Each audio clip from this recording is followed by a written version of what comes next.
Hey, deserving listeners, some of you have been asking me to watch the new Oprah TV show on Apple TV called The Me You Can't See. Apparently, it's about mental health issues, so let's get into it. My name is Dr. Kirk Honda. I'm a therapist and a professor, and I'm going to react as I watch. People who are hurt from their upbringing, their environment, what's happened to them, what they've been exposed to, what they've seen, whatever it is, that if you don't transform, if you don't process it, then it ends up coming out in all sorts of different ways that you can't control and you never know when.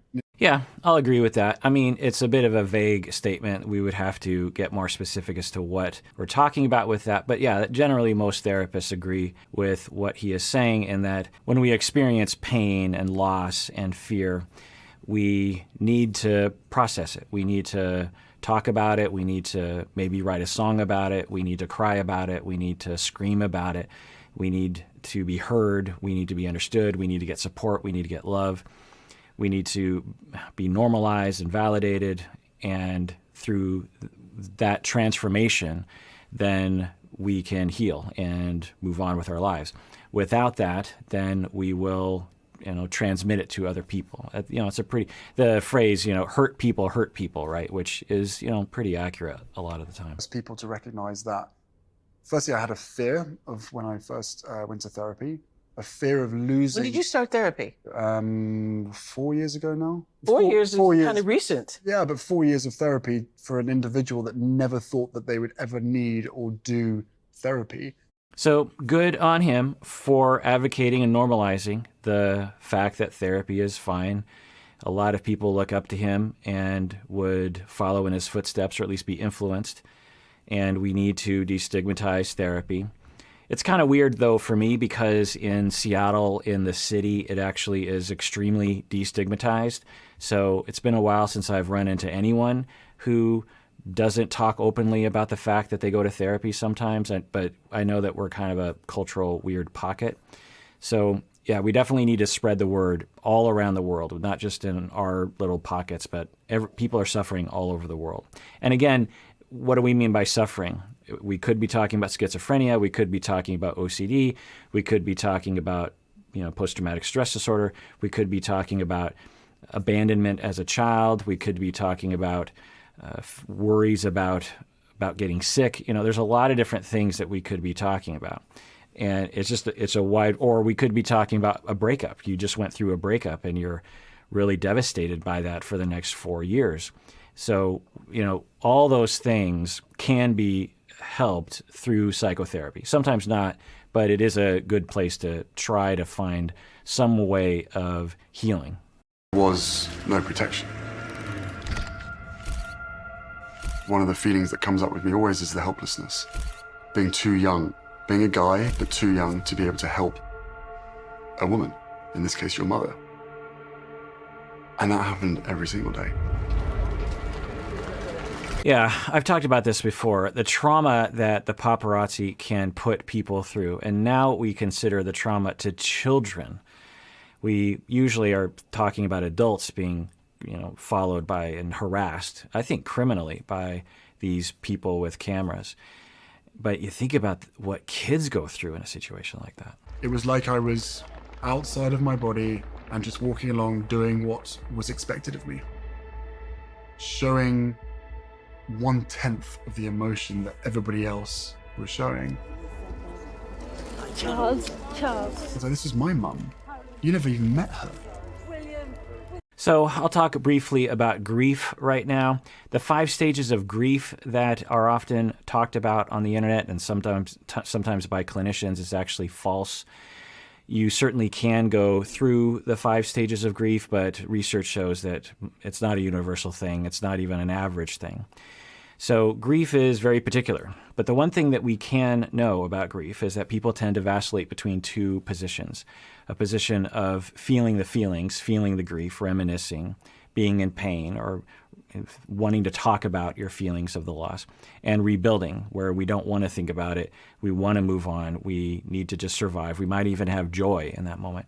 And people vacillate between those 2 states.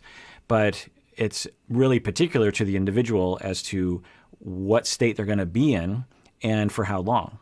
For some people, they might be in the rebuilding state where they don't think about it, they don't cry about it for 3 years. And then after those 3 years, then they start thinking about it and crying about it. For others, they might cry about it for a week and then rebuild for another week and then cry about it for 5 months and then rebuild for another 5 months. Some people will do it, hour to hour. And it's just really particular. It's just really individual. But people often get pathologized for that. But anyway, so for Harry, he is in shock.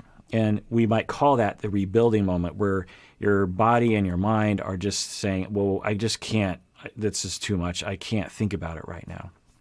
And then he is watching other people cry and he's thinking, what's happening right now? How come these people they didn't even know her. How dare they? Or, that kind of feeling. The other thing I want to talk about is what we call complicated grief or prolonged grief. I like the term complicated grief. And this is a concept that has been, pretty widely studied over the last, 30, 40, 50 years, in which we look at some people and they seem to have grief that becomes, overly intense for a long period of time. Now, how do we define that? Because we often think that grief should happen very quickly, like a month or something. So it's hard to know what is typical of a loss like this. So I don't know how old he is there, maybe 10 or 12, and your mom dies in a car accident. How long are you supposed to have difficult feelings of grief? Well, we don't really know. So it kind of takes a therapist that can talk with someone and get to know them and figure out if there are any barriers to them having their grief, because that's usually what will complicate a grief. And so for Harry, what could complicate it is being in the spotlight, having to act like a royal under very difficult circumstances, having no one to talk to, because what I understand is that the royal family tends to suppress their feelings, and maybe even England in general or Britain in general does. The fact that the paparazzi are now, trying to hound him. And here's probably the main thing, is that when we have a loved one that dies, but we knew they might die for a period of time, so they are 86 years old and they have health problems and they're in and out of the hospital, and we have time to adjust to the idea that they might die, and then 3 years later they pass away. Well, in those kinds of situations, not always, but in those kinds of situations, or at least that factor tends to help the person grieve without complication. Now, they might still grieve for 20 years, but it won't necessarily complicate it. If you have someone just like suddenly snatched out of your life, you don't have any time to prepare. You're just like 1 minute they're there and then next minute they're just gone. And your brain doesn't, have time to think about like, wait, what's happening? So that's one thing that can complicate grief, is if it's very quick. The other thing that can complicate grief is if it was a traumatic death, where because for all of us, including Harry, the visualization, all those photographs and the description of the wreck and what the condition of her body was in, were beat into his head, and that visualization of the death would also complicate things, because it wasn't like she died in hospice after 5 years of cancer treatment or something. She died very violently, and you would, as a child or anyone dealing with that, it would complicate you. It would make it perhaps more traumatic, more painful for you to deal with. And then you have the complicating factor that you have someone to blame. It was a tragedy. It didn't have to happen. It's because of those damned paparazzi. They contributed. You could almost, I'm guessing Harry thought sometimes, they killed my mother. And there was no justice for them. And so that would also complicate your grief. It would make you be more angry or more likely to deny the grief, or have more difficulty healing from the grief. Maybe he'll talk about that. Those of us who admired and loved your mother from afar probably did more processing of her passing than you did. Without question. I was so angry with what happened to her, and the fact that there was no justice at all. Nothing came from that. Right. That's what I suspected. No justice. These people killed my mother. They had been hounding her since the day that she came into the limelight, well before I was born, speaking from Harry's perspective. And they had no consequences. In fact, they profited off of this because they were first on the scene to take pictures. That would make you extremely angry. It'd be very justified, right? And that would complicate your grief, perhaps. The same people that chased her into the tunnel photographed her dying on the back seat of that car. In my moment of anger, I would just like to raid all the grocery stores, raid all those horrible magazines, and just make a big bonfire. So this is the, I don't know, third or fourth, fifth time that I've talked about this, so I won't go into full detail, but y'all have had, asked me to watch a lot of these kinds of shows, whether it's the Britney Spears documentary or other things like that. And I'll say once again, we can put an end to the paparazzi if we stop buying these publications. If we stop buying them, they won't take these pictures anymore. So, or we can have regulations, laws that can limit what they can do. It seems to be that that's not likely going to happen because we value freedom of the press. So if we stop buying them, they won't take the pictures anymore. So just stop buying them. The fact that I can't bring her back, and it's just going to make me sad. What's the point in thinking about something sad? What's the point in thinking about someone that you've lost and you're never going to get back again? And I just decided not to talk about it. But yeah, was anybody talking about it around? No one was talking about it. Well, that's interesting. No one was talking about it. Now, I don't know, but one of the factors that could, obviously, we've heard a lot about the royals and how they will stuff their feelings and have been for literally centuries, perhaps. And also white Northwestern European culture, of which half of my ancestry comes from, and I know quite intimately the cultural aspect of toughness and of independence and of emotional suppression. We could speculate as to why historically Northwestern white European people would be that way, but it is what it is. I'm also half Japanese, which also has a tradition like that as well. So in my culture, I have it coming and going. But also another factor that can contribute to Harry's situation is that a lot of people, they won't talk with kids about grief. There's two things I think that are contributing to that.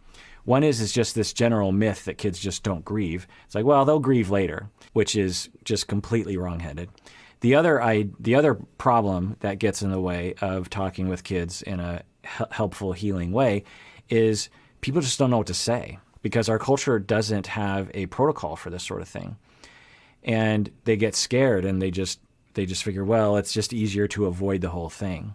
And then you have kids that will, I can't tell you how many people I've talked to, whether they are teenagers or older, looking back to when they were kids and how they just thought, how come my mom just died and no one's talking about it and I'm 12, I don't know how to initiate a conversation. I can't raise my hand and say I need therapy.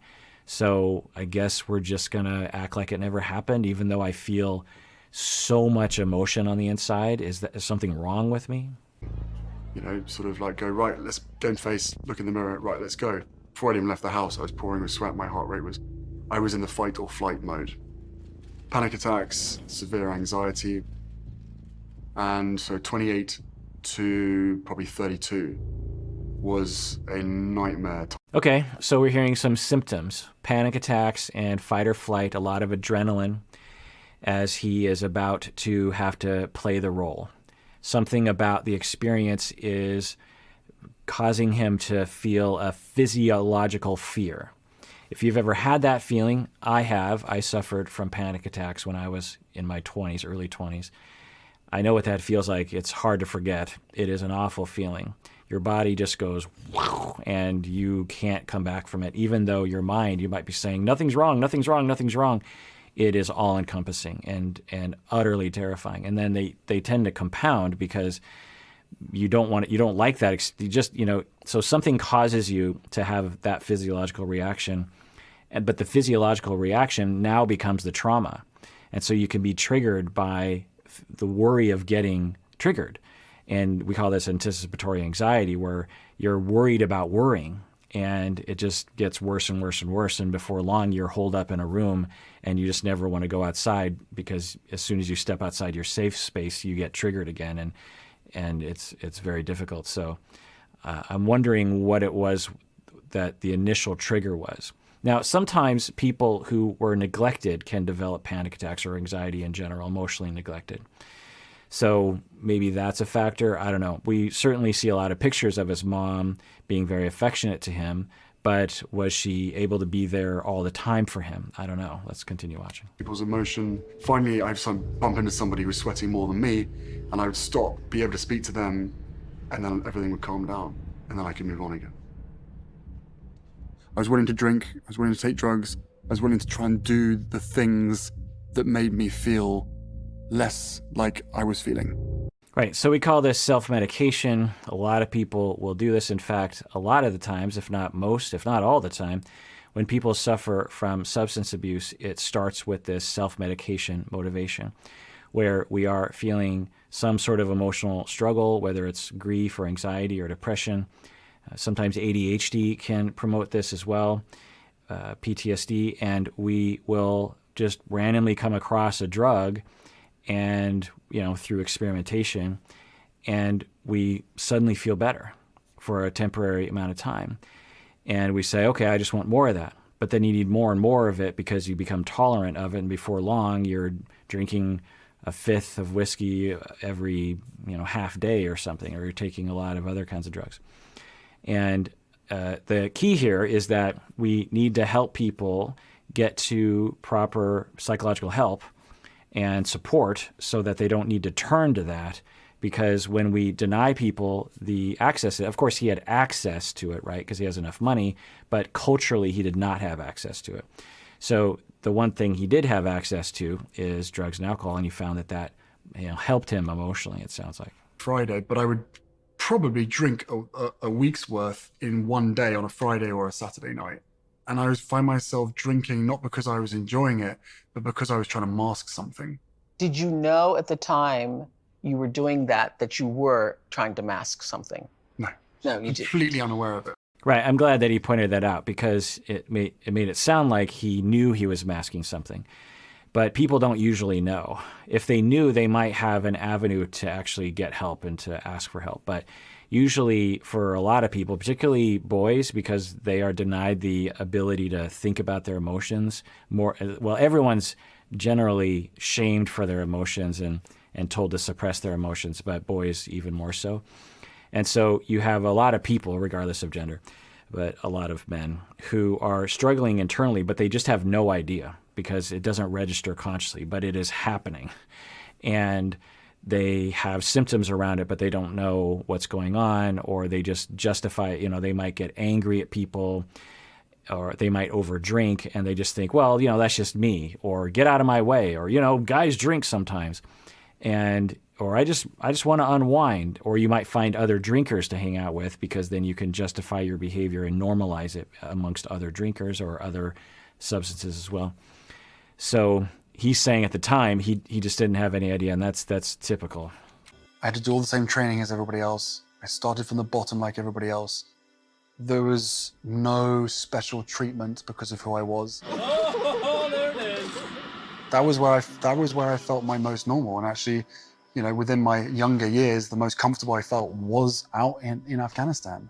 That is so sad to me. And it really flips everything on its head, right? That a royal, super rich, in the limelight, has everything set out for him. He can do anything in the world. So many people would want to be him. That's why he's in the tabloids, is because people want to be him. They want to know more about him. And he feels better when he is just a regular human being in a war zone.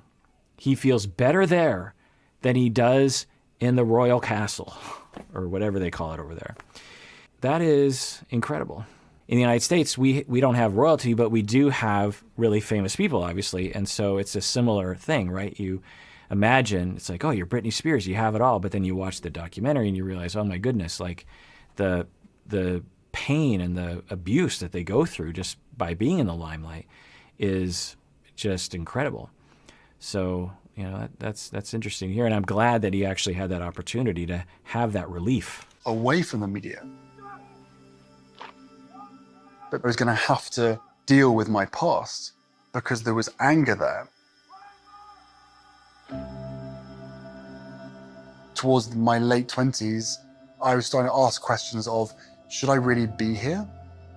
So I don't know that much about the royal family or Harry, but I wonder if he actually, from what I understand, he's left the royal family, right? And I wonder if those years in the army where he just felt like a regular person gave him a taste for the contrast between the royal life and the normal life. And when he went back to the royal life, he always maybe thought, wait, there's another way to live. I like that other way. Whereas a lot of royal people, they never have that opportunity and never know what's on the other side of the fence. All right, well, that does it for that episode of Psychology in Seattle. Everyone out there, please take care of yourself because you deserve it. You really, really do.